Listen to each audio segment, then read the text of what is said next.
Hi everyone, welcome to my channel. This is Tina Marie, and if you are new here, welcome. And if you are already a subscriber, thank you so much for being here. I hope you guys had a beautiful New Year's, and I am here to review a new fragrance that was just released, and I'm talking about Black Opium Eau de Parfum Glitter, and the packaging is very beautiful, but I know that the inside is the most important, which is the fragrance. And that's what I want to talk about today because I had like mixed feelings about this fragrance, and I know a lot of you have. And this is such a polarized fragrance right now as we speak because this was released a month ago and it was sold out everywhere. And then some people either loved it or hated it. So, this is the beautiful packaging. This retails around $160, I believe, or if not, 140, but don't quote me on that. I'm going to put it right here as always. And I love the packaging, and the glitter does not come off. I know a lot of people were complaining about that, but I don't have that problem. And it's like the other flankers, it's the same design. And it's kind of like the first one where this part is pink, and the only thing that changes is the glitters that is silver on the outside, and you could feel the texture. Now, moving along with the fragrance, I do want to kind of give a backstory.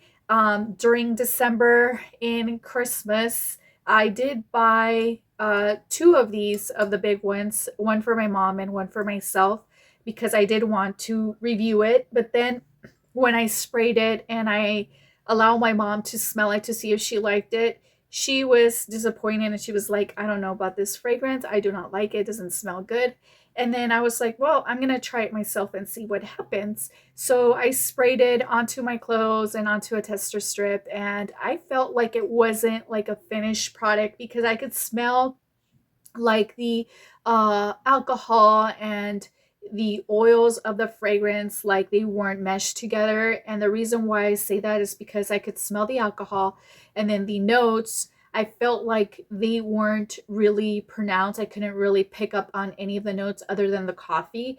And I was like, this doesn't smell right. I don't think they would bring out a product that is like, doesn't feel like it's finished. And so I just kind of returned it and I was like disappointed. But then at the same time, I was like, I didn't give it a chance to try it out for a little bit longer. And from experience from other fragrances, I know that you kind of have to spray it a couple of times and let it macerate in a dark place for it to be able to mesh all the notes and ingredients together to be able to see the final product. And another point that I was thinking is that when fragrance companies or just, like these type of fragrances that are designers, sometimes when they do mass production and they want to like just bring it out, sometimes they don't macerate it. They just kind of do the whole production and just like sell it that way. And I know they're not really supposed to do that because you're supposed to sell a final product so that people don't return it. So in this case, I feel like that's what happened. That's like my theory of the whole situation. And I feel that's the reason why a lot of people were disappointed or other people loved it because it was just like a very divided opinion. And I feel like that's the reason why people have different opinions because other people probably didn't get a macerated version of the fragrance. And that's what happened to me. So what I did was to order a smaller size because I wanted to like test it out and review it. And then also like when I was like in store and I picked it up because I ordered it for pickup, I tried it in store and I was like, well, it smells different. It smells actually really nice. And it smells like the original Black Opium, but with that touch of bubblegumish marshmallow note that I like personally because just so that you guys know my scent profile, I love Bougie Marshmallow by Kayali, and I also like the rock sugar candy fragrance that she released also, and that one is my favorite. And they have like the same profile notes where of that marshmallow or that pear note or that bubblegummy note. I also like Killian's Love Don't Be Shy. I also like the Valentino Born in Roma. I like that profile scent of gourmands where you could smell the tuberose or the pear or the bubble gum. All those like notes are just like my type of like favorite fragrance. So when I smelled it, I was like, "Oh, I'm sure I'm gonna love this, and I'm gonna give it a try." So I upgraded for the bigger bottle, and so I did that same thing. I just kind of sprayed it, let it macerate, and you're supposed to do that for like 2 weeks or maybe like a few months. And so I did notice that I did like it and I did see like it was completely different. So that's the reason why I'm reviewing this, because I feel like sometimes we don't give fragrances a chance. And I'm not doing this because, um, everybody's liking this fragrance or because other people are hating the fragrance. No, I'm saying this because that's my opinion and that's my profile scent, and from experience, um I know that some fragrances just need a little bit of time. So yeah, I do like this. Don't blind buy it because I had that experience. Try it out in stores, see if you like it, and if you don't, well, at least you didn't spend money on it. Also, there you could buy decants. I know that there's some websites that sell them, and test it out on your skin, see if it works with your chemistry. And yeah, so that is my take of this fragrance. And I'm also going to be comparing with Le Parfum because I know this is a well-loved fragrance. I don't have the original because honestly, I don't really like the original on me. And Ooh, and I'm just going to be comparing both of them.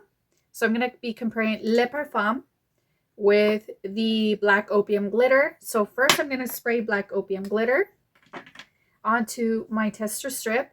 And so I love the atomizer. And right away, I could smell that citrusy mandarin note that I'm getting here with that floral undertone.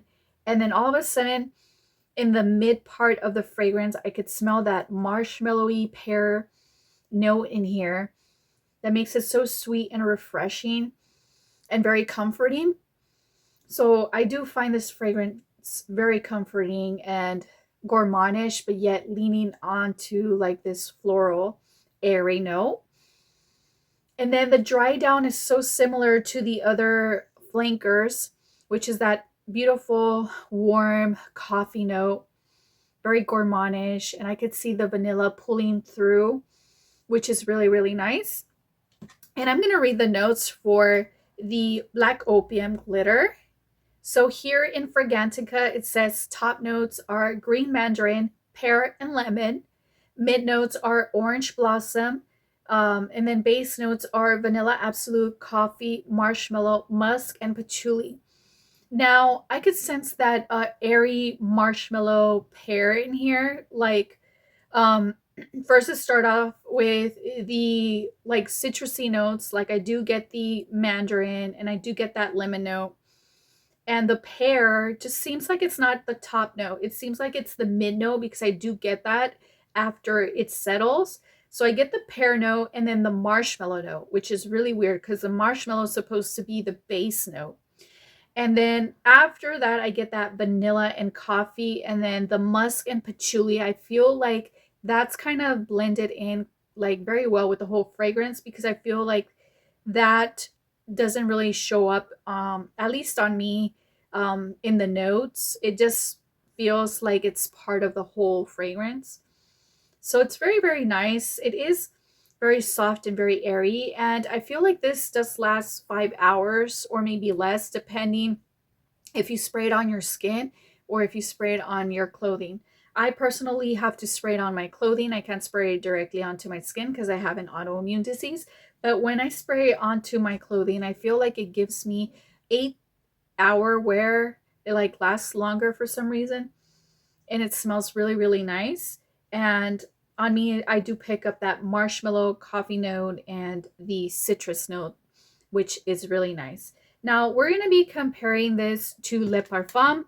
So I'm going to spray Le Parfum in a different tester strip.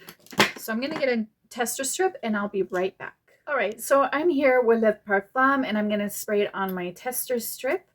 And I do love the atomizer on these because they do spray pretty evenly.